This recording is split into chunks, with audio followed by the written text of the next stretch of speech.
We'll have a hell of a response from the boys on HYDRA. Send us to a game 3 off the back of a dominant performance from Warwick's Batrider in the mid lane. And like you said as well, a very free Naga game for Kami as well. We've seen Kami have a lot of really good performances so far in the games from HYDRA. Yes, if you take a look at the series count, they've been struggling a little bit, 2 and 3.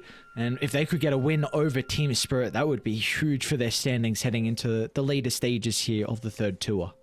Yeah, for sure. I mean, Spirit, game 3, what a surprise. You know, we always seem to be going the distance with them. It's what you wanted, it's what we're going to get. And first 2 games this series, it's been the team with second pick that have actually come out on top. And spoiler alert, HYDRA won the coin flip and they chose it for themselves as that priority. So really wanting to back themselves in to have the better end of some of these laning phases. I wonder if they even just give Lal, like, the last pick of this first phase, right? Make sure that they ban out some of the biggest counters. Make sure he has a game. Because like you said, you thought that they had the options to be able to make plays around the Visage if Void Spirit wasn't just crushed in the lane. I'm still not so sure. I still think they had the responses to it, but it might have been a different story. You know, maybe it goes another 10 minutes, maybe Morphling gets another item, and maybe they're able to turn it around. But really big props need to be given to HYDRA over how they identified what the issues were and just, you know, push the tempo. Beat the Morphling. Kind of feels like Spirit outdrafted themselves, though, in that game 2 for mine. Yeah, so, I mean, we'll see, yeah, potentially instead of outdrafting themselves, they can outdraft HYDRA heading into this one, so we'll see what crazy stuff Maposhka wants to pull out of the hat. I'm sure they'd love some revenge. Just looking back at what the bans were, we had a Doom and a Pugnifer and then a Spirit Breaker Deucer. So I'm not thinking anything else crazy needs to be changed up from those bans that were mentioned. Give me the Collapse Magnus. That's all I gotta say. And give Lil as Rubik again. I think maybe Rubik might be a worthwhile ban, to be honest. Especially if you have first pick on Spirit, then you ban the Rubik and you pick the techies for yourself. And I feel like you're in a pretty good spot. Even, like, ban techie Spirit Breaker and then pick Rubik. And I think you'd be pretty happy with that. It's nice at the moment where we're not running into this dreaded Deucer first pick. Like you said, the hero's not broken, but it's still strong. But at least it's not like, holy crap, we don't ban it. The enemy team's just going to first pick it. And even if we have five heroes to respond to it doesn't matter. You know, at the moment, we don't really have those absolutely busted heroes. There's definitely ones that are first pick material. It's always been... Okay, there's some very, very, very strong heroes. Do we want to say busted, though? Because Medusa was busted. Beastmaster kind of busted. Medusa level? Let's call him. I mean, it's just got so many different avenues to play the game, right? Like, you might counter him, and it's not, like, as broken from level 1 as Deucer was, but it's still just so good. It fits into every draft. I must say, like, I don't know what it is, but I'm okay with seeing, like, a Beastmaster be kind of broken compared to a Deucer. Like, it's just... That's not a hero. It takes over the game in a different way, right? Like it's the slum novelty, I think, is what's kind of blurring your mind a little bit here. You want the slum to work, don't you think? I would like the slum to work. We've seen it a lot today so far. I think every Beastmaster game we've seen that they've gone into the Aghanim Scepter. It hasn't been Helm of the Overlord or any other auras as well. It's just been pretty much the straight out rush of the Aghanim Scepter. So we'll see, of course, I mean, heading into this next game, we're imagining that there will be priority on that hero once again, potentially another slum game, which I know you were a big fan of even before it was very strong. It was a bit of a meme back then, but now it is legitimately very good. Just that you don't need to cast it. It's like just constantly ticking on in these team fights, right? It's not like something that's on a cooldown. You know, you might still stop it by silencing and stunning him, but it's still going to be ticking. It's still going to be that consistent output of damage. It's good against illusion heroes. Just a really, really solid pick overall. But I think we're just about to get into game number 3 draft. I want to hear some predictions from you. I want to see a Collapse Magnus. That's mine. We're doing hero predictions. Is that what we're doing? Sure. Prediction or who's going to win without seeing No, prediction. Hero predictions. Hero prediction. Turn to We're gonna ban. see a Team ban. Ember from Team Warwick. I don't know, Spirits, dude. turn What? to pick. I think we're seeing a Rubik first pick from Spirit. Just because, like, it could be a techies, but Maposhka could play it as well. Okay. Maposhka and Mira both play a very good Rubik. That was the only reason that I was potentially thinking of the flex. And surprise, surprise, just Beastmaster coming through, connected together with a Rubik. I mean, pick your comfort, right? Like, that is just very, very simple gameplay to mine. I wonder if they're going to go like a Terrorblade this time around for Yatoro, or if they're going to, again, give Lyle the bit of an easier matchup for himself by picking his hero and then picking out the major counters to it. 5 seconds remaining. Yeah, you can even go Collapse's Magnus as well, which can also be flexed in other roles. But they will go for Yatori's hero, so that was the... Well, that was their game 1, right? Where they went... This was Collapse. At least the Bloodseeker +1. So... which... We've seen this, though. We've seen Bloodseeker have a very good lane versus the Beastmaster. But then we've seen as the game goes on, if it's a Bloodseeker carry, you can have some difficulties into the Raw. Seeker is a hero that very much relies on BKB, so maybe this is already showing that it's going to be put in the off lane. I mean, at least for Spirit, with their 16th, 17th, they're probably going to look to pick up a very strong laning 5 that can at least offer kill threat for the Bloodseeker to make this hero a little bit more viable if they will give it to Yatoro. Agreed. I think they're going to go like... I'm not sure if it's going to be an Enchantress, but maybe a Lich. Someone that's just able to, you know, dish out a lot of the damage from afar in team fights while also being a very strong laner. Because the way that I see it, I want to see something like a Lich Puck coming through from Team Spirit. Something that's able to get on top of that Beastmaster and silence him, allowing the Bloodseeker to get in with that BKB popped and really start to dish out a lot of that damage. Also, Puck quite heavily enabled by the techies as well. You know, early rotation with the Dream Coil, land a blast off, land a couple of sticky bombs, you're dealing a ton of damage. And I feel like that's where I would be prioritizing the bans coming through from Spirit. Ember Spirit's 1, so I'm happy to see that gone. Probably don't need to focus ban the Pango just because you've got the Bloodseeker, but what else would you consider, I guess, against the Puck? Team Spirits, turn to ban. Nothing else really from that mid lane that really stands out. Maybe Tiny, I guess, if you were looking to consider that route, but it's not exactly something that Warwick plays with a huge amount of frequency. For HYDRA, though, heading into the start of the second phase, probably going to be looking for Happy's hero. We saw the Enchantress in game 1. I've already forgotten what he played in the previous game, but is there any position 5 you need to consider about picking up to maybe play into the Bloodseeker if this is going to be a collapse on it? I really don't think it's collapse playing. I think the only reason they flexed it was because they had the potential to buff up another hero that was better at dealing with the Deucer with the Blood Rage. I think that's the general attitude towards it. So without that, he can of course still play it on collapse, but I wasn't like mega impressed with how they played around each other, if that makes sense, right? Like it felt like 10 minutes. Like, did you recall a rupture coming through with the lasso? Like, it didn't happen until super late into the piece. So, like that's really the area that I'm more concerned about. So they're going to be sniping the Lich away. All right, I like this too. You know, even Bloodseeker with his massive amounts of attack speed, if you just get the Frost Shield up, then you take away a lot of the Bloodseeker's damage output. Like Crystal Maiden or Enchantress. I mean, Enchantress for the lane for the Beast. Still can go Axes, but it's still a pretty decent lane. And the Offensive Purge for the Frost Shield as well.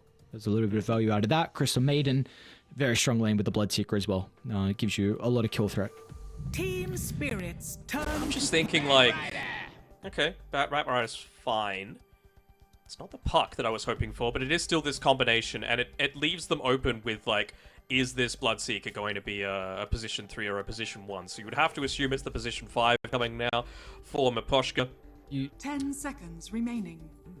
You need a stun though, because you might just pick a Queen of Pain at the 18th. Yes, I suppose they can flex the Bat Rider to the like a position 4 role, but then still regardless, you've got 2 bans to then protect the clock if they want to go that route. I was going to call the Oracle, I swear to God. Sorry, I swear to God, I was going to call the Oracle. Why do you want the... Is it just Offensive Purge versus the Lich?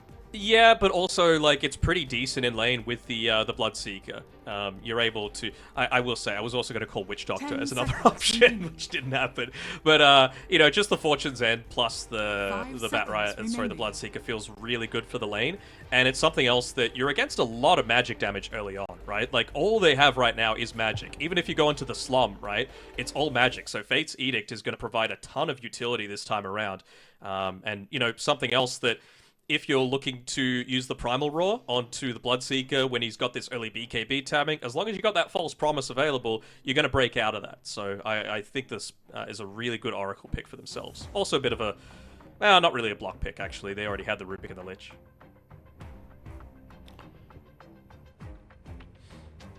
So what do you pick now? It's got to be some physical damage. I mean, I don't know if you want to mess with the balance too much, but Shadow Fiend is something that they pick that they give over to both Warwick and Kami that doesn't necessarily reveal everything about their draft. And when you've got the Beastmaster to be able to play around with, it's not the worst. You know, you can look to shove the Bat Rider away just through the Shadow Razor so the mid lane can go just fine. And then if it's a good Shadow Fiend safe lane game, just flex it. Be a hero that pairs up very nicely with the Inner Beast as well. I think that's always something that needs to be considered in a draft if you go this Beastmaster route. Yep. Love a hero that's able to right click. Team Go on. spirits Say turn it. to battle. Okay. Why?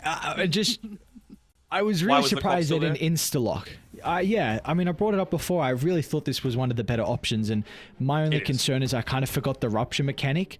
Quap can blink just out of range, right? There was something 10 where you could seconds blink, but you remaining. couldn't walk, yeah? You gotta like And you blink don't and take step damage. at the same time. Yeah, 5 and you seconds don't take damage remaining. when it's maxed out. So, yeah, this is the thing for me, where yes, you can now potentially put the Bat Riders off. Well, you can't. You can't support it now with the Oracle getting shown. There was maybe potential for the techies to be flexed, but you know this is going to be a Queen of Pain versus Bat Rider. This is a great matchup, not only in the lane, but as the game Could be goes off on lane. as well. Could be offlane Bat Rider. Okay, so with what I was saying before then, because you are right, could be offlane Bat Rider, you can protect 10 it now, seconds which is important. remaining. You get two bans here for the Quap, just in case it's still going to be a lull hero they're looking for. Seems like they're pretty convinced this is still going to be a bat mid. I mean, Puck into the Quap is really good, and it also holds people in place for Blood Ride. It holds people in place for everything else that they've got coming through. Maybe it would mean that they're a 10 little heavy on the seconds magic damage remaining. front, and then you could just go like, I don't know, 5 they jug seconds again. remaining. Jug's banned. Lifestealer doesn't feel great against the Bloodseeker. Anything else that really thrives against like a lot of magic damage in that position 1 role? I guess Terrorblade a little bit. Just Is this for like, Hydra, sorry? for yes. I was thinking TB, but I'm pretty sure TB versus Bat Rider is no bueno, and Bloodseeker's not bad versus. Well, I can. They'll know. Depends who's They'll ahead. know what they have to be able to play with, right? Like they've got the last pick overall. I said it was a really important thing for both of these teams to have, just in terms of their chances. Like we've seen that Lyle was able to get a very good performance out of his Bat Rider in game number 1. Maybe they just want to give him that sort of hero again. But I really do feel like Collapse is very capable on this Radiant offlane Bat team Rider if they ban. feel that the mid matchup is just so horrible. And well, with that Slark ban, it also kind of suggests that that might be the case. Even just the Faceless Void, right?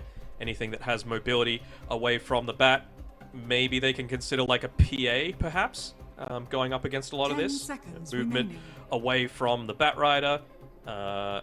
Just to be able 5 to... I know seconds Rupture remaining. kind of feels bad, but then you have to choose what you're rupturing, either the Quap or the PA, and once you're in, as long as you get a couple of lucky crits, you're Team golden. spirits turn to pick. They might get PL'd on Spirit. Axe and Legion ban. I think Bloodseeker is very different now with the new Scepter versus Illusion heroes, but if it's just him to deal versus Legion, that would be a big concern. Definitely, I mean, they're also Collapse heroes they ban, but it's 10 kind of also seconds remaining. heroes that deal relatively well with illusions. I mean, any illusion heroes 5 really, right? seconds Especially if they remaining. show that this Bat Rider is not being played in the mid lane. If it goes off and they're just like, all right, TB, Naga, PL, we'll take all of them just for that Dispel. Both They all feel really nice in this game. Probably the TB the most, to be honest. I know you said it's not that great against the Batrider eventually, but at least when you're sieging, you're not actually, like, up there yourself. You know, you're staying a little further back, and maybe you're able to get that roar off really quickly on the Beastmaster when you make the jump to try and reposition. Yeah, if you're ahead, it's okay, but Radiant there can team still be a lot of concerns. What's the pick for Spirit? They go Tide. So that's a nice response to, if they do PL, I mean, Tide's a very good hero versus it. Gonna have a lot of difficulties with being able to play into it. Is Monkey there? You got a monkey? Yes. Any monkey? Any monkey enjoyers? enjoyers? It's a good monkey, 10 yeah. seconds remaining. Is indeed. 5 seconds Probably not remaining. the Ursa, just because of how much you need to play around Overpower, and you're already going up against Taser and the Fortune's End for the Dispel. Yeah, I could see Monkey working. Of course, like, you could say the same about Jingu, but that damage is so much more regular, I guess you could say. They're just gonna go lifesteal. Okay, I'm fine with that too. For the lane, it's okay against the Batrider, but you still have the Lasso, and you've still got the Rupture that's going to be able to deal with him, even through the range. So that's the area that I'm a little bit more anxious about, but very happy about the Hydra mid lane. I think they should be fine enough with this Cloud Lil combination, just because they're both very comfortable on it, and they're playing on Radiant, so Lil should be able to get a pull going if he feels like this lane is a lot more challenging. He's only against an Oracle, so not exactly the greatest things to be able to hold him in place. And the lifestealer kind of goes both ways. Lane will go well, not sure about the mid game. Lane will go well, but seconds remaining. does he stop Collapse from farming? If Tide just goes 5 Vanguard, is that not a seconds free remaining. lane versus the Lifestealer? Well, as in, like, he should be able to both get farm? I think there's still kill threat, personally, for the Lifestealer, like the Feast, the Ghoul Frenzy slow. It's a lot for a Tide Hunter to have to deal with, but I really think this can go either way. Like, I think HYDRA have shown that they're not just some easy beats. They've taken games off of really respectable teams, like Spirit, for one. I think they've got a chance this game, especially considering they've got a lot of comfort. Warwick's really feeling himself today. And, yeah, let's see if they're able to close it out. Of course, a win for Spirit almost guarantees them a major spot, and a win from HYDRA gives them a lot more safety away from that relegation position. So, can go one way or the other. But before we get into the game, of course, we've got to hear from EGB, and then we'll be right into the action. Bets on esports, bets on streamers, impressive bonus system. Welcome bonus up to $600. Cashback, artifacts, regular promotions, daily giveaways. Try yourself as a bookmaker. Great lines. EGB.com, more than just a bookmaker.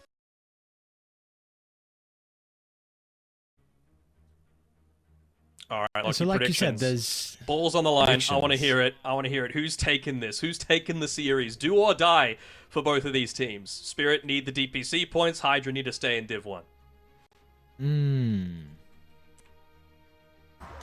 I think HYDRA. We'll go with HYDRA. Prepare for battle. I got faith in HYDRA I- as well. I do.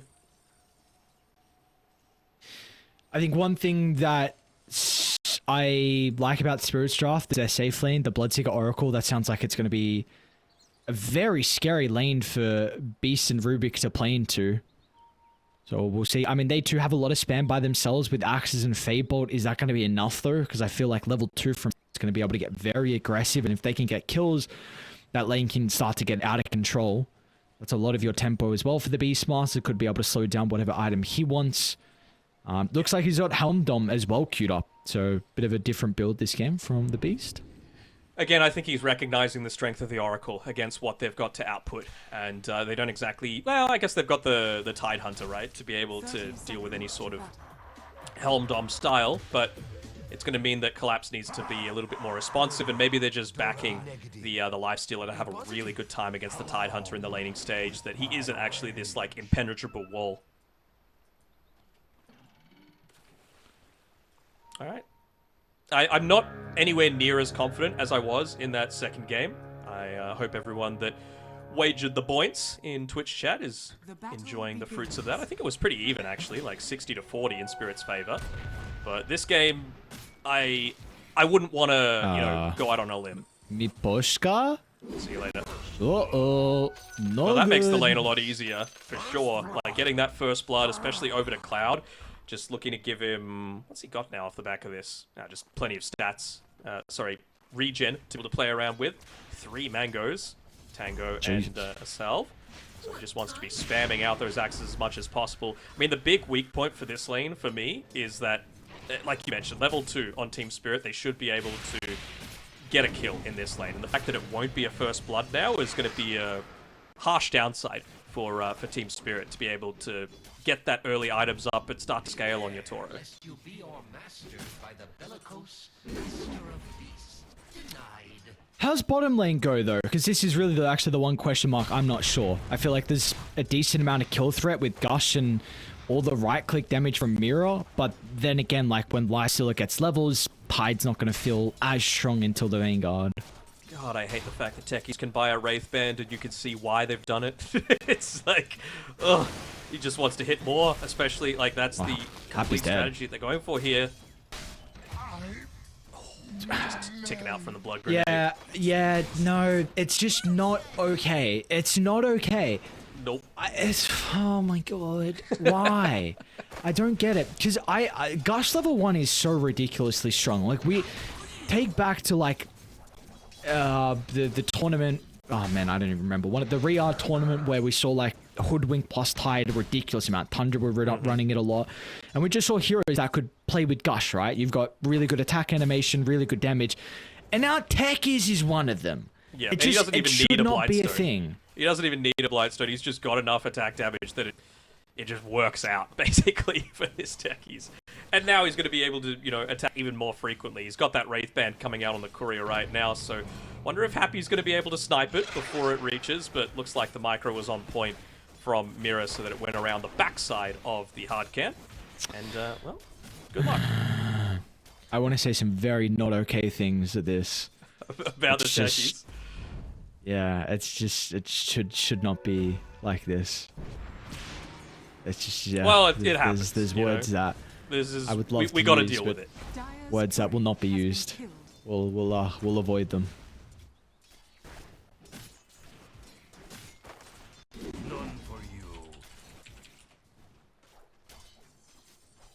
Claimed by the All right. I think you know, Gabe and heard Aries talking about the techies and took him out for a second. So I'll cover things solo for now.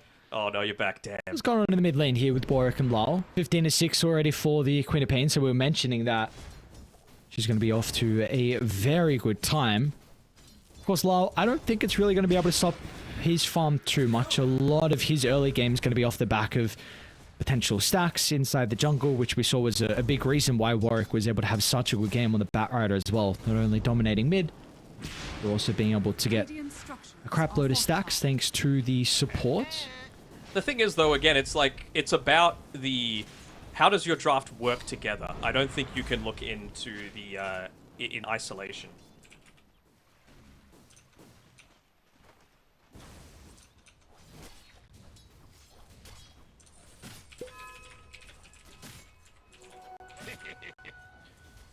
Oh, how's bottom going at least for Kami? I mean, continue to have a pretty good time. There are no real no kills going between the two from what we saw prior, and it looks like top as well with what we were saying. With kind of the spam out from Yatoro and Maposhka. They haven't been able to put too much of that onto Cloud just yet. They... Can you hear me now? A little over... I can hear you. Hello. Okay, I'm not sure what happened. But what I was saying before was back, baby. Let's go. Happy's getting a little bit of the business done to him on the bottom side. Has to be a little careful with how deep Mirror goes, though.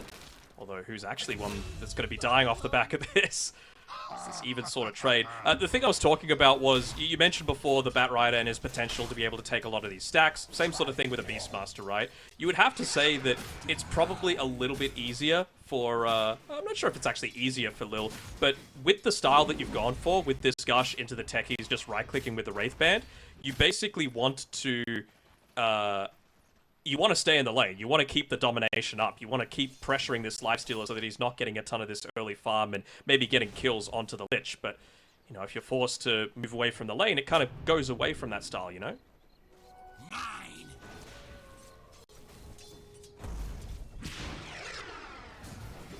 Yeah, would you like to see Mirror stay around this lane a little bit more than looking to prioritize mid, as Tori and Maposhka both very low? I think it depends on what state the game is at right now. Like, Top lane Toro. Hang on a second. Gotta be careful, my friend. They might be able to get the turnaround, though. Bloodright finds a connection. Super hesitant, though. Lil, look at the posturing out of the Rubik, chasing down Maposhka. Not gonna have the finishing blow, but meanwhile, there's a lot of creeps going under the tower that Yatoro is not able to farm freely. Another round of the spells, and he might be in trouble. Maposhka's gonna go for the kill onto Lil. Yatoro needs a finishing blow to be able to get the health back. Unable to get it, though, and in the end, Maposhka down. There's no trade. This lane is going much better for HYDRA than I expected. It's just about that comfort, right? Like, Lil is a fantastic Rubik player. Cloud has shown that he's great on the Beastmaster as well. And they're even able to, I mean, off the back of that, inadvertently do the thing I was talking about too, with being able to pull this creep wave right next to the tower. So even though there's a strong Bloodseeker Oracle lane, they're looking to maybe make a rotation towards mid. Maposhka's holding his TP for now. He's looking to go behind Warwick here, maybe trying to bait out a blink. Oh, they might be able to get the kill here. Gets rid of the haste rune as well. Oh, can he TP out? Work? Alright. Oh, so close. Nice play. He had the lasso available, just couldn't get in range. Like that play though from Maposhka, not instantly reactive TPing back to the lane. Shows that the communication is still there between Team Spirit. Identifying what each other need. So we were talking about before, like, does Collapse need Mirror to stay in this lane, or can he focus a little bit more on... sorry, I'm just looking at Happy yoinking away one of the Wisdom Runes. They're actually going to get both here, and a kill as well. And the Courier.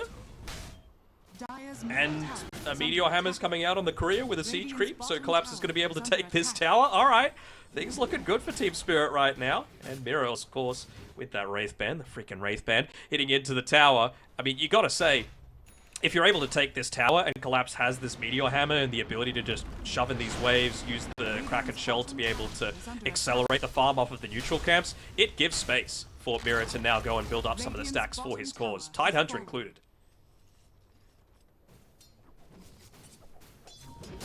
Who's having a pretty good time, you'd say, for Collapse. Top of the net worth indeed. Oh, yeah. Anyone inside the mid lane? What do we got? Lasso is out. Oh, there's some revenge. Lol, that's gonna... Well, hang on, top lane before we go too much further. Lil, no, not able to... On top, Yatoro gets a much needed kill as well. Some bonus health back, but... It's gonna be... Spirit, very happy with that. A kill into Warwick mid lane. Yatoro, that was a 1v2 as well, top, so... a kill you would not expect for the Bloodseeker. No, absolutely not. And I mean, they had to use the blast off and the sticky bomb to be able to secure that kill onto the Queen of Pain. But again, with Lyle having a little bit more difficulties, you're supposed to lose this lane against the Queen of Pain. And, well, Lyle hasn't, basically, off the back of that. Also, I think he's built up... was that a stack he built himself? No, it was the techies that built this stack for Lyle, and it's going to let him get into this Boots of Travel. So now, the thing that I really want him to do is go back, refill the bottle, get all of your stats, get this magic wand, and it's only 15 or so seconds until Yatoro's got the Rupture. So if he's able to make a TP up towards this top side, you can maybe get a kill with this Rupture combination. You got to make sure you focus Cloud, though. I guess he still has the Primal Roar on cooldown, but... make that quick movement. Looks like Lyle still just wants to put a bit more pressure onto this bottom side while Collapse does the tower taking.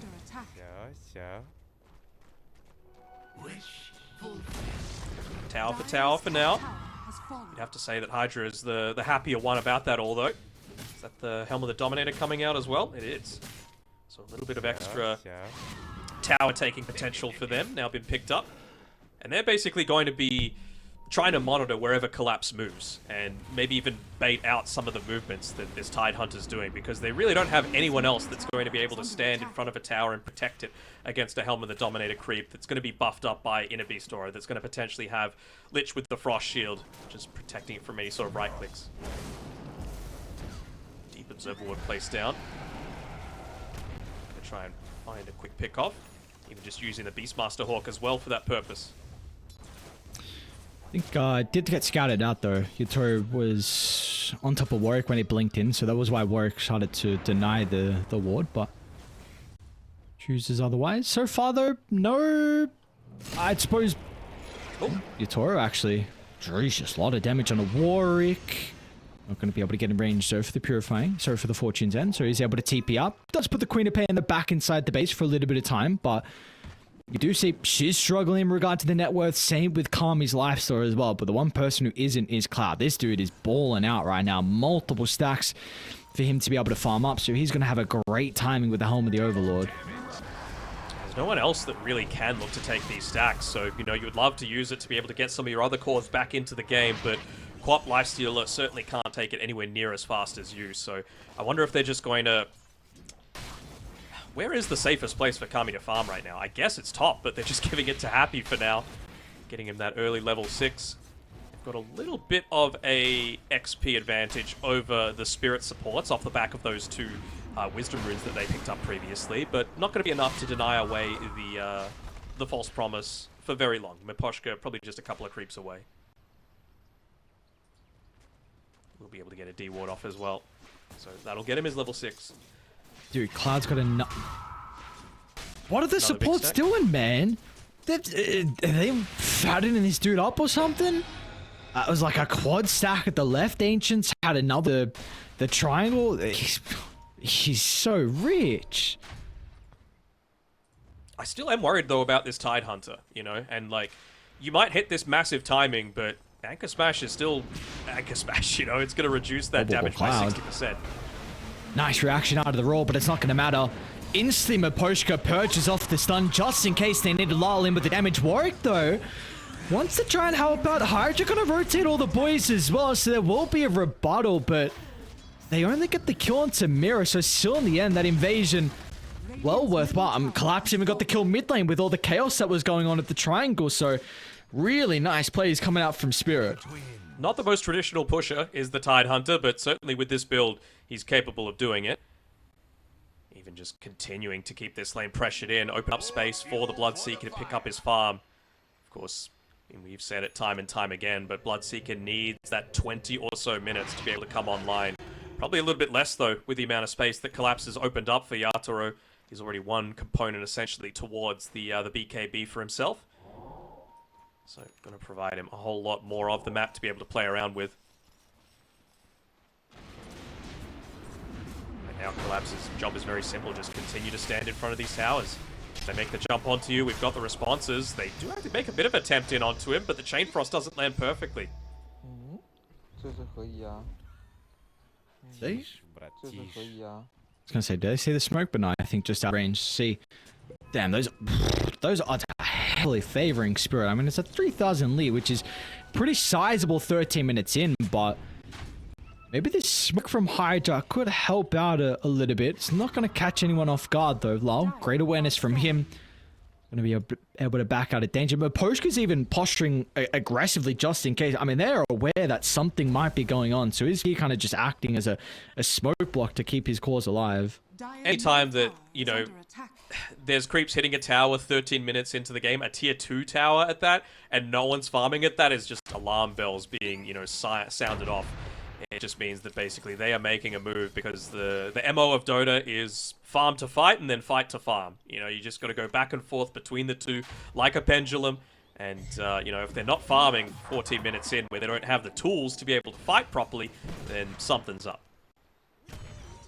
It seems like they're even trying to set up on Kami down bottom lane. They've even got Yatoro nearby as well, so there could be that potential rupture play into the lasso. Do see Lil's nearby as well, just in case, and even the Lich is starting to move down bottom, so we might have a bit of a skirmish breakout. Kami's gonna start to play a bit defensively, though. They might just go for the easy kill into Lil instead. And even Rupture utilized, so poor Lil not going to be able to survive through this one, but it's just a Rubik, and that was 3 heroes from Spirit down bottom for a little bit of time. So Cloud is still continuing to ball out. This is about to be the Helm of the Overlord now completed for him. Warwick's even getting a little bit of catch up as well with the Queen of Pain. So I almost wonder where he's actually going to go once he picks up this Helm of the Overlord, right? Like, do you continue pushing up top? Because, well, they don't actually have a lot of vision there. Is it bottom, just to be able to take away some of these stacks that Tide plus Batrider are looking to farm? And plus, open up the potential of taking the Tormentor. I really still feel like, I mean, maybe it's even mid, so that Collapse needs to actually use a TP as opposed to just taking the Twin Gates to be able to move from top to bottom.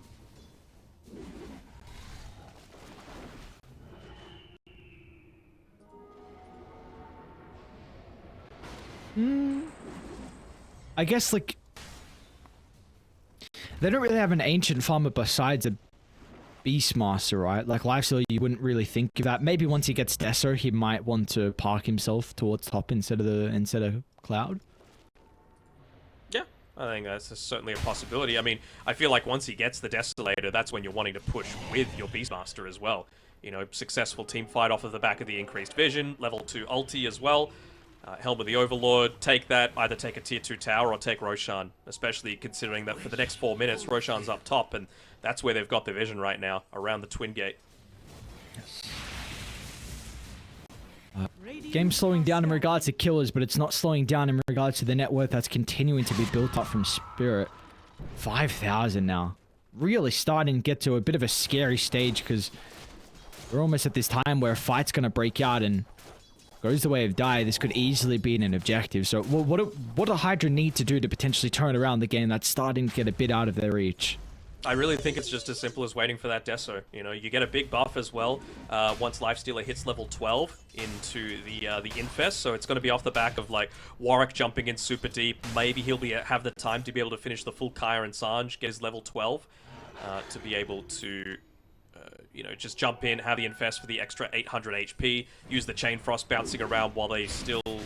Actually, they're going to go Roche, okay. Feeling like they could do it even without the Desolator finished up, but they would have seen the Lifestealer making his way up towards this top side, so the responses might be starting to come for Team Spirit. Lyle makes his TP in, but they've got vision of it underneath that Observer Ward. This is scary. If Collapse is able to get it set up in a fight, Ravage is always going to be a big issue inside a choke point. Over the Observer Ward, though. Any Hawks? Well. They've got to take out this sentry that they've got at the bottom of the area. It was an Observer Ward trade, I suppose, but you always got this Hawk to be able to play around with, and they will see it. Yep, over to the side, and Poshka just sniping it with the Purifying Flames, and as soon as they kill it, they go for that instant smoke, full wraparound, trying to come in from the bottom side. They would love to grab Kami with the lasso available. Smoke pop, they should know. Cloud, you can't lose him to start the fight. They're even going to commit the Ravage to try and secure the kill as Cloud, he goes down, but Lyle's in a lot of trouble as well as Kami's trying to lock onto his target, but a defensive lasso along with the ultimate from Aposhka keeps the Batrider alive, and now Yatoro has a free fight and is going to start to clean up. Happy, chased down by the Lotus Pool. And they even get another one as well. 4 members sent to the grave as Spirit. A perfect fight for them. Absolutely flawless. And now Roshan is all theirs. This game is starting to get really out of control. It is, and I mean, again, it's just about the value of knowing when they have vision and when they don't. There's no reason for them to put up any other Observer Wards around that area. They de-watered the one that they had. They got rid of the Hawk that was launched out. It's still on cooldown for quite some time. Instant smoke, full wraparound, not into the obvious choke point. It was so close for a turnaround, though. I'm pretty sure Lil was hunting for that Ravage, and he just slightly misclicked, so he got the Batrider's Flame Break instead. But, you know, if you're popping out of a smoke during the nighttime, that's going to happen. You know, it was sort of like a flick shot attempt at being able to click onto a hero. It just connected onto the wrong one. And back to top, but still, they haven't addressed this ward, so Spirit like, I don't know, we may as well still stick around. Potentially more kills for us to find. Both sides kind of posturing with some extra numbers in the area. See if any fight really does. Coming out. So there's level 12 as well. Low. On to Collapse. Can they get a range though for the Sinister's Gaze? Yeah, they will, but yeah. Like you said, you're not sure, and I don't blame you nor HYDRA. They're very hesitant about going for Collapse. This is a beefy man. Okay. Yeah, dude, alright. The watermelon. Dude, he's chuckling. There's a bit of a smirk going on. His camera's a bit blurry, right? I saw that mouth move a little bit. He's having a good time. Just rub Vaseline all over the camera just for a little bit of that manual blur, you know? Adds the mystique to him. Oh? I mean, with no Collapse, this actually becomes a really good fight for HYDRA. There's going to be a roar on the opposite side as well, but Lal is just isolated from the boys, but not Miposhka. Just able to get in range, but False Promise does get stolen. Going to be able to keep Cloud alive for the moment. Lasso not going to matter. Instantly gets destroyed as soon as he dies. It's a 1-for-1 over to the right side. Yatoro can he get enough life still back with the help of the Ravage. Karma's going to try and TP out. He'll be protected with the rage, but it doesn't matter. Yatoro once again cleans up. But the Bloodseeker performance from him has been exceptional. The Ravages to also enable him in back-to-back fights as Spirit once again coming out on top. You got to say Miposhka's positioning has been pretty on point as well, hasn't it? You know, giving up that early death, not the greatest, but it does mean that you're able to constantly just use this false promise to be able to save the core that gets gone on first. I like the fact that HYDRA went for the jump, right? They saw Collapse playing top. It just so happened that he still had the TP scroll available, so was instantly able to join in. 15 seconds left on the Ravage, and with all of the sustain that they have, just off the back of being a Tidehunter, being a Bloodseeker, with the BKB and the Aegis to be able to play around with, plus the false promise, just barely anyone died, right? And they were able to get that turnaround off the back of Ravage just coming off cooldown. Did you see who Cloud roared in that fight? Would have been the Bat Rider, I'm assuming. And false promise into afterwards, right? Well, yeah, okay, that's true. I was just gonna say, I feel like you have to roar the Bloodseeker, but I guess if you do, then there's instantly a response there from Miposhka if they want to purge it off. So, I mean, this is the big thing. We see about the Beastmaster with your potential to play into the Bloodseeker, but Yatoro is just having free fight after free fight. And another thing, like we just saw the comparison between Warwick and Lowell. This matchup between Batrang and Queen of Pain is not supposed to go this way, and you are not supposed to have a 4,000 net worth lead. Oh, doesn't make it easier. Bat Rider having a haste rune as well to be able to play around with. Doesn't even need to pop the Firefly to be able to go for some of those chases. Even just feeling ballsy enough to be able to go underneath a tower, farm that plus an additional creep wave or two. Might have almost spotted Happy there, but even now taking away some of this farm from the Lifestealer, who's having a rough time getting into that next item after the Desolator. Have a look, he's even going into a BKB, realizing that they are a little magic damage oriented right now on Team Spirit, but it's gotten to the point where Arturo is able to do it even without any of that magic.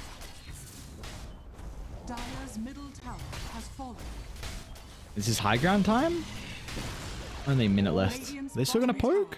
It's tempting. I mean, you've got the Tidehunter almost level 15, so even more Anchor Smash reduction against the Lifestealer, against the Beastmaster. Whoa. The Beastmaster Overlord creep. It's trying to rat. Real quick, do you see this dire ward? I've never seen that. Down to the south? Next I've to seen the it. cliff? It's a new spot. Okay. Damn, that's really cool. Nice little way to protect it up with the high ground, but also provide that outside of the base vision. Maybe that's why Radiant have the advantage. There's no real equivalent one like that for Dire. So we were both, like, HYDRA enjoys of the draft. We said that it wasn't too convincing, but we did slightly favor them. What do we feel like are the biggest issues that have gone wrong for them so far through the first 24 minutes? I really feel like, well, A, they gave up First Blood, right? Right? Am I wrong? I can't remember. Yeah. I can't remember either. I'm trying to remember in my head now. We had a bit of a chaotic early start. That's all good. I just really think Team Spirit's decision to go for the techies and the Tidehunter style, as they did, really just caught HYDRA by surprise, right? You picked this Lifestealer to be able to dominate the Tidehunter in lane, and it just didn't happen. You know, you got a bunch of those early kills, you started to scale at a faster rate than the Tidehunter did, and because of that, he gets a nice early Meteor Hammer, he opens up the map, and you don't have as much space to be able to farm. Okay. So I guess that lane we were expecting to go better, and even mid lane as well, like we've already brought up so far. So yep. We'll see. 14,000 deficit. It's a very rough position to be in at this stage of the game. Still 18% for HYDRA, but we're hoping for a couple of mistakes out of Team Spirit. They might be able to take the Tormentor, but HYDRA are nearby. They should know, though. They see the zaps going to the tree line. I like that attempt, throwing out the Axis Spike there, just to see if he could snipe the last hit. Yeah, you got to say that mid lane probably should have gone a lot better for Warwick, but I mean, he played a great game 1 and 2. Lyle certainly trying to silence some of the doubters here with this performance that he's got coming out. And I mean, if Warwick gets into his level 15 and he gets the Aghanim Scepter completed, we can see avenues for them to be able to come back into this, right? Like, it just increases your damage output by so much, and even stuff like the Oracle, for Fortune's End, dispelling the Quap Dagger is actually just going to end up doing more damage to you, you know? So you got to be very careful with where exactly you're looking to use it. Yep. That is going to take a lot of time for them to get to that stage. At least they... You know that Spirit aren't going to go high again unless they get a couple of pickoffs. For them, they need that Aegis to be able to poke. And it's give enough time for Lifestealer to be able to get the BKB. And Cloud's got his own BKB as well. But yeah, like you said, scans on points. So they will be aware of at least something going on. Quap's just 200 away from the Ags too. So, getting a little bit of a timing here. Again, it is still 14k behind, but every little bit counts. Also, not quite yet the maxed out blink, so we were talking about that Bloodseeker counter. It's not until you actually get into the blink for the Quap that you're going to be able to outrange the damage that it does. Dire's bottom tower is under attack. Alright. Solar Crest up, collapse, let him siege, let the man go to work. Love hunting as well. They did place that ward though over the Tormentor, so they're well aware that some shenanigans are going on. Of course, got that blink to look to try and find the opening. They might just blindly jump on a Cloud. Let's see if Lyle wants to go for it, but they get a glimpse of his own position. They're going to back on off. I mean, meanwhile, Kami's just... He's deep inside Spirit's territory. I mean, this is really, this stage of the game, probably the safest position for him to be in with where we see Spirit across the map. So he's continuing to get a decent chunk of gold. It's going to be the basher for the next item for him. They're going to go all in on this this next push. Maybe use Kami as bait here. Has to be careful with how deep in he's going. I suppose they... Oh, they can't walk up onto this high ground though. Yep, catches out the smoke attempt. They're going to be able to back off. Instant pings out. Probably realizing that they've got that vision up on the high ground. Even Mira. He moved down bottom, so they got to be very careful to back off as a team on Team Spirit. Don't want to be caught out with one man down as they look to go for this one. They continue the push on forward. Another proximity mine being popped, but yeah, nice little clump up together for Team Spirit, making sure that it's not going to be a disaster for them.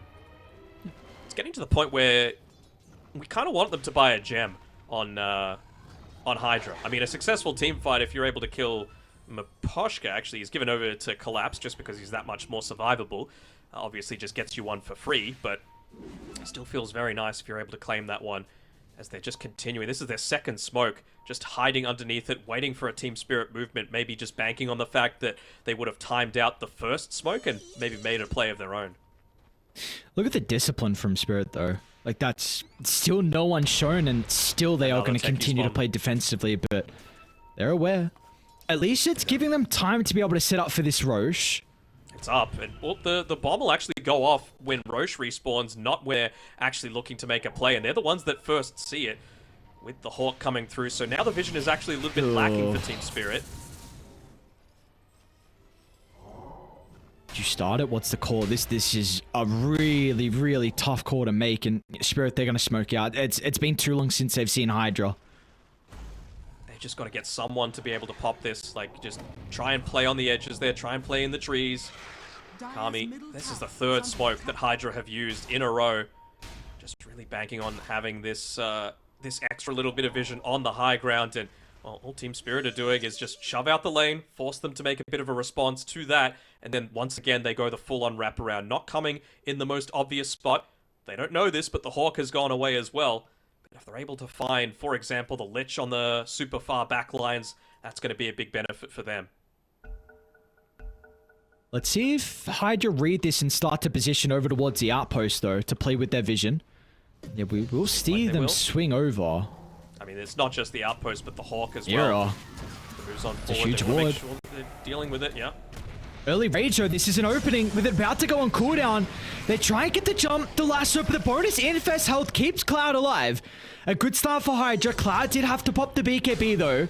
Clap's going to try and jump in as well. An aggressive jump at that. Kami now has an opening to start to beat onto him. They're going to be able to turn. It's an Good early chain use of frost. the Raw to hold Yutoro into place, but it's not going to matter. Yutoro shrugs it off and now looks to turn with the Ravage in combination with Mira's stun. Down goes Kami, and everyone else would join him as well in the afterlife. Spirit, it was looking like a bit of a messy start, but it did not matter. As soon as Yutoro and Collapse got into the midst of it all, they're able to easily clean up, but now they go to the opposite side of the map to look to get Roche as well. To the summer home as he looks to try and run away from them, but there's no running from Team Spirit right now, as even Yatoro gives a little bit of a chuckle as he looks to take him in his own home. I mean, they might be able to get a kill onto Lal. Actually, even gets rid of the invis that they had popped. They already had the dust onto him. Is he going to be able to get a kill off the back of this? Who's killing who? Is he even out as well? Gonna be able to reapply this Shadow Strike. Any boys? Any helpers? Bit too far away. Poshka was running though. He was like, come on, buddy. I got you, but it's a little bit... Oh, wait. Or... It feels like they're going for, like, they're banking on Lil to be able to make a big play. Like, he went for the Ravage steal that time around. He was playing far back, so not really in a position to be able to save anyone with a telekinesis. Even just the Fade Bolt as well for that damage reduction. But, you know, Chain Frost, perfect, landed by Happy, but it's still level 1. You know, that's the unfortunate thing, right? It receives such a big damage boost going from level 1 to level 2. They've got the Wisdom Rune available on the left side of the map, so if HYDRA wanted to pick that one up, maybe that's going to be the little bit extra that they need for the next fight. But, you know, just talking about that potential Ravage Steal Collapse, even in these really high-pressure situations, was able to make sure he instantly casted the Anchor Smash afterwards to ensure that there was no steal and no turnaround. What do you reckon the probability is up to now with that Roche? Oh, wow. It's not even that... I'm surprised it's I was going to say higher than it 2%, is. but... 16%. I think that's crazy, but... We shall see, we shall see. Is Spirit going to be able to get the Tormentor? That's another big reason why the tech is incredibly strong. It's actually pretty nutty too. And he's got 171 damage. It's another thing. Not really this game, doesn't matter too much. This stage of the game. But just nice to bring up to even continue to If the try and frog's hopefully listening. put this... Yeah, if for some him in the reason, bin. if the frog's listening, he wants to put him in the bin. Why has he got 171 damage? But that's okay. From range. Extreme range. That reactive taser is quite nice going up against the Lich, right? Like, you just cast that onto whoever's just beating in, whoever is having it cast on them. If they try and man fight, let's say the Lifestealer instantly gets that Dispel off, and you're suddenly taking a lot of that right-click damage coming through from Yatoro. Whoa, alright. No Frost Shield now for the high ground defense. He's got a buyback, but an easy one to force out. Lasso's got such a short cooldown as well, up in 30 seconds. Octarine along with the Quickening Charm. Mark's kind of in two minds with what to do. He's forced to TP all the way back to base with how quickly it's falling. Doesn't snag the bounty rune in time. They still have the glyph available to be able to protect this tower, and they'll use it at the very last second just to try and keep them out of the jump base. Look out. at that jump! With the backline attempt, they're going to be able to get the Roar over to Yutoro in combination with the Sonic Wave. It's a lot of damage. They stole Rupture for the second life as well. This could be an opening. Let's see how they're going to be able to utilize it as well as Yutoro activates the BKB, looking to charge on forward. It doesn't matter about the Rupture. Yutoro He's still strikes going. off all the bleed damage. The lifesteal is just too much for them to handle. This boy is a beast. Kami's going to try and do whatever he can. It's multiple buybacks coming out from HYDRA, but there's just nothing left in the arsenal. Kami's by himself. Yutoro will rip He him just fought apart. back. The G's are dropped in Spirit. They'll be able to take this game 3 in quite convincing fashion. 34 minutes in. They're going to continue with their flawless run as well. They will be 4-0 now in the Summer Tour. And a celebratory Ravage at the end by Collapse. Probably the MVP of this game for mine. Yatoro didn't die a single time, but it was really Collapse that kept Kami contained during that very first part. We thought that this might be a really good lane for the Lifestealer. They last picked it for that exact purpose, but never really ended up being the case. And yeah, I think he needs to give himself a big pat on the back. This was the collapse that I wanted to see in that game number 2. Not the Visage coming through. This would have probably protected them. And Collapse, he's so versatile. He's able to play a big variety of heroes, but it's the team fight that he excels in. And that's what he did this game. Dominated the lane and dominated the team fights. It's you said as well, kind of midway through that game, it's good for Lyle as well. That one in particular, silencing some of the doubters, especially with his second game performance. He gets some good revenge over on Warwick, his mid lane counterpart there. So against a lane who you pick this Queen of Pain to be able to play into the background, not only for the game, not only for the lane, but the game as well. So for Lyle, great performance from him, great performance overall from Team Spirit as well. And 4-0 now puts him in a great position to be able to potentially head to the Bali Major. I'm just double checking what their run home is like. They still got to verse Bet Boom. They still got to verse Pandas and One Move as well. And One Move is probably one of the, they're middle of the pack teams, but still, yeah. Yeah, we'll go with that. But you got to verse Pandas and Bet Boom. So those are really the two series we're looking for. And it still has to be said, like Spirit, along with Pandas, have looked a little bit shaky. They both drop maps here and there. We saw this time it wasn't the game 1 map that Spirit have dropped, but they seem to always come back after a loss. Yeah, I want to say this game is also pretty heavily on Maposhka for the win. Like both the calls that he made around a bunch of the smokes, some of the vision that he had placed down really aggressively, like the one you talked about right outside of the Radiant base, just providing any sort of movement for anyone that reveals on the map. Of course, you're playing with a Bat Rider, so Lyle was always in a position to be able to find those solo pickoffs, getting a gem at a nice early time as well, to be able to use that aggressively, and just great uses of the False Promise as well. Even just the pick, right? Enabling it quite heavily for the lane. Probably Cloud got a little bit more farm than they were expecting, but it still secured Yatoro the early game, and he didn't drop the ball. No, that he didn't indeed, and the rest of Spirit didn't drop the ball as a very good showing from them to be able to close out the night. They're going to be able to take the series in 2-1 fashion. So again, 4-0 now for the season. We're going to be done. Another day for some Eastern Europe action done with day 9. So we are heading with that now over. We're gonna start off week 3 with Virtus Pro versus LA Ni Hao, and then Spirit versus Bet Boom. That is going to be very, very exciting. We've got a day break though, so we will be back in 1 day for some more Eastern Europe action. Appreciate everyone tuning in. But like we said, we'll be back in 1 more day to continue on with Division 1 for the summer tour for Eastern Europe. We'll see you guys then. Thanks for watching.